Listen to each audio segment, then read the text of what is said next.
Olá, pessoal do oitavo ano. Hoje a gente vai concluir o nosso capítulo que a gente começou há 2 semanas atrás, né? Que essa é a terceira semana que a gente tá nele. Hoje a gente vai ver o cenário 4, tá?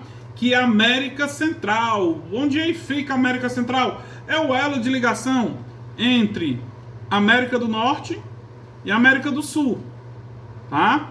É onde foi construído o Canal do Panamá, tá? Que é o local mais estreito de ligação entre os dois oceanos, o Atlântico e o Pacífico, tá? Mas a América Central, ela divide-se em duas partes. Quais, professor?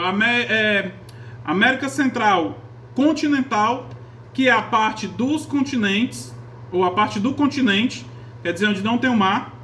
Aí é a parte que fica entre o Oceano Atlântico e o Mar do Caribe.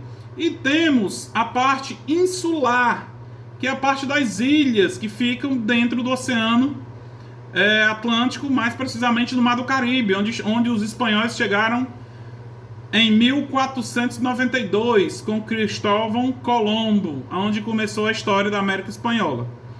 Tá? Mas vamos ver América Continental. Pessoal, eu estou no livro aí na página 330. Tá? Como a gente sabe, a América Central ela é banhada, ou a América Central continental, como eu falei para vocês, ela é banhada a leste pelo Oceano o Oceano Atlântico, e mais precisamente pelo Mar do Caribe, e a oeste pelo Oceano Pacífico.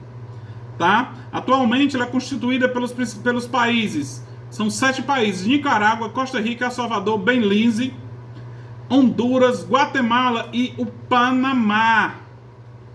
Tá? O relevo tem algumas características específicas. Tá? Como diz aí no segundo parágrafo, tem vários os tipos de relevo. Com seu território de 523.880 km quadrados de extensão, tem a formação da era Cenozoica, quando as placas tectônicas, né, se chocaram e criaram. Dentre os modelos de relevo destacam-se, vamos ver os tipos de relevo, tá? As cordilheiras, denominação regional para identificar um alinhamento de montanhas. Cordilheira a gente sabe, é quando as montanhas estão alinhadas umas com as outras, tipo a Cordilheira dos Andes que a gente já viu, tá? E planaltos, que começa no norte do continente e se estende até o sul da Guatemala, e um alinhamento montanhoso iniciado por vales que facilitam a comunicação do interior com o Oceano Pacífico e as Antilhas. Esses comportamentos de relevo começam no sul da Nicarágua e se ampliam ao norte da Colômbia, passando pelos territórios da Costa Rica. Então, a gente tem as características dos relevos montanhoso, tá? E dos planaltos, tá? Então, essas são as características do relevo. Professor, não tem as planícies? Claro que tem. Se tem litoral, tem planícies, tá? Então, tem aí na partezinha de baixo, ó. Ladeado esse conjunto de montanhas e planaltos, né, encontram as planícies litorâneas, porém com características bem diferentes, tá? Que a gente sabe onde tem, isso a gente viu ano passado no 7º ano em geografia. Onde tem praia, tem planície, que as praias só tem condições de acontecer onde tem planícies, tá? O clima dessa região, pessoal, clima da América Central, próximo logo em cima da linha do Equador, então é um clima tropical, mas lá se destaca o clima tropical úmido, tá? Com temperaturas elevadas, mas porém com chuvas abundantes. Tanto é que a gente já estudou, vendo a economia dos países desse local, um tipo de economia que se destaca são o turismo, tá? Como diz aí, ó, o clima dessa região é tropical úmido, com chuvas abundantes e temperaturas elevadas. Porém, nas regiões de montanhas, das cordilheiras e dos planaltos, o clima torna-se frio e subtropical. Mas é claro, se está nas montanhas, a gente sabe que tem um clima de montanha. O local é frio por causa da altitude. Então, aí vem o frio e o subtropical. Quer dizer, um clima muito mais ameno, como é a característica do clima da região sul, tá? Do Brasil. Aí está falando um pouco de história. Vamos falar aqui um pouco da República das Bananas. Professor, me explique por que é que tem esse nome. Pessoal, tem esse nome porque os Estados Unidos, teve uma empresa dos Estados Unidos que se aproveitava dessa região, tá? Como era o nome dessa empresa? Tá aí no livrozinho, ó. É a Uniteds Friend Company, né? Que adquiriu diversas áreas onde plantavam gigantescas plantações, tá? O que é que acontece? Ela chegou na América e plantava ou na América Central, e plantava diversos gêneros agrícolas, tá? Então utilizava o que quisesse. Mas por que é que chamam República da Banana? Tá? Porque teve a 2, que a gente vai já ver lá embaixo. Porque essa empresa, ela botava quem ela quisesse nesses países para governar, tá? Ela só botava um governante que apoiassem o que elas faziam, tá? Qual eram os tipos de plantação que eles faziam lá? Do açúcar, do café, do algodão, das frutas tropicais, como abacaxi, laranja e principalmente a banana, para exportá-las para onde? Para os Estados Unidos e para a Europa. A gente vai já ver no finalzinho que nessa parte da América existe ainda muita fome, apesar de ter abundância na agricultura, mas tudo é levado para fora. Então, nessa República das Bananas se destacou isso, tá? Porque essa empresa norte-americana chegava lá, fazia o que queria, plantava vários tipos de gênero agrícola, levava toda a produção para fora e o pessoal passando fome. E para garantir essa forma econômica, essa economia, eles botavam lá o governante que eles quisessem. Daí o nome República das Bananas, porque geralmente quando a pessoa diz, é um banana, é porque é pau mandado, né? Qualquer pessoa manda naquela pessoa. Por isso é República das Bananas, tá? Aí vem, eu não vou explicar a história dos processos de independência que a gente já viu em história. Aí vem América Insular, que é a América Central Insular, que é a América das Ilhas, né? Como a gente já estudou, Cuba é uma ilha, entre outros países que tem lá no Mar do Caribe, são várias ilhas paradisíacas, tá? Como vamos ver aqui, ó, América Insular, estou na página 200 ou 332, ó. O conjunto de ilhas localizado ao longo do Mar do Caribe, essa região foi formada geologicamente por intensidades vulcânicas que criou diversas cadeias de montanhas submarinas, suas atuais ilhas, tá? Apresenta uma área aproximadamente de 225 mil quilômetros quadrados. A América Insular pode ser dividida em duas porções. Lá vem a divisão da América Insular. Como era dividida essa América Insular? Primeiro, as Grandes Antilhas, né? Professor, não lembro das Antilhas. Pessoal, lembra que as Antilhas é a região do Mar do Caribe onde os holandeses foram cultivar o açúcar. Quando eles foram expulsos do Brasil, depois do fim da União Ibérica, eles foram, fim da União Ibérica não, no começo da União Ibérica, professor, pelo amor de Deus, né? Então eles foram expulsos, toda a produção de açúcar que eles faziam no Brasil, eles levaram para a América Central, onde foi chamado das Antilhas. E hoje, América Central Insular tem essa divisão, as Grandes Antilhas e as Pequenas Antilhas, tá? Aí vocês vão ver que tem uma divisão também geográfica, ó. O conjunto das Grandes Antilhas, ó, conjunto constituído por ilhas de grandes dimensões, como Cuba, Jamaica, a Ilha Hispânica, que é a República do Haiti, República Dominicana e Porto Rico, que abarcam 207 mil e 22 quilômetros quadrados né, do total do Mar do Caribe. Então, grande parte fica nas grandes Antilhas. Professor, também a gente pode usar chamar grandes ilhas? Pode.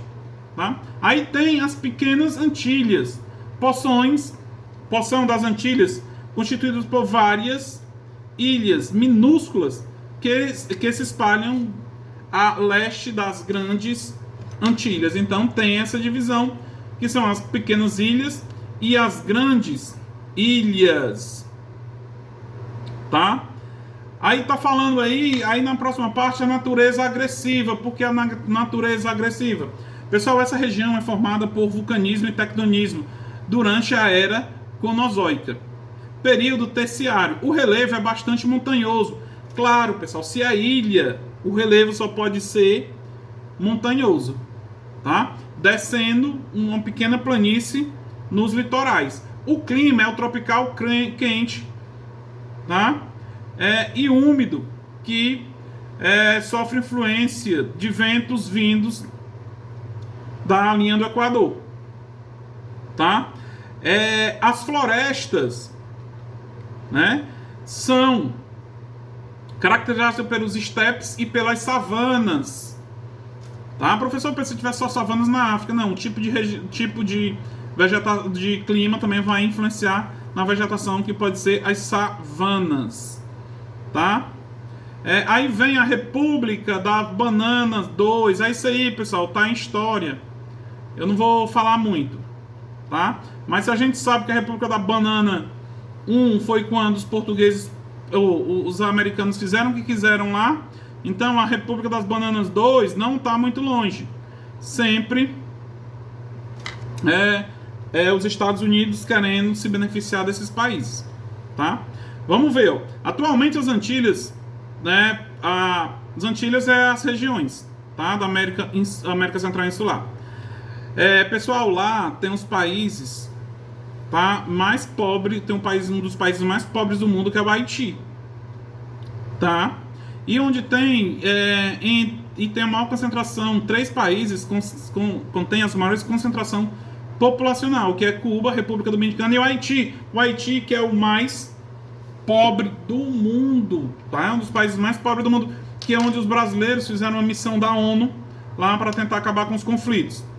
Tá? Como vai dizer aqui, ó, depois de um passado de exploração colonial, a ingerência dos Estados Unidos, e a ingerência dos Estados Unidos, que é os Estados Unidos que mandavam lá, que é a Segunda República da Banana, que exploraram as riquezas e o povo. Essa parte da América, com exceção de Cuba, apresenta péssimos indicadores sociais. Por exemplo, a mortalidade infantil no Haiti é de 47,98%, tá? A cada 1.000 nascidos. O IDH é de 0,493. A expectativa de vida é apenas 62 anos.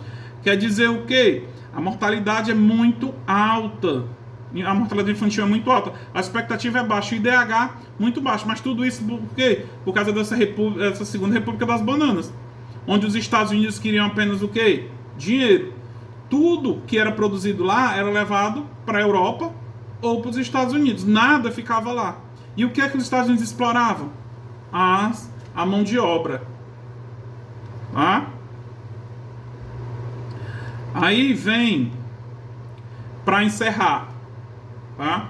A produção agropecuária, fome nos países latinos. Pessoal, um dos principais motivos da fome dos países latinos, como eu já falei para vocês, era o sistema de plantation, tá?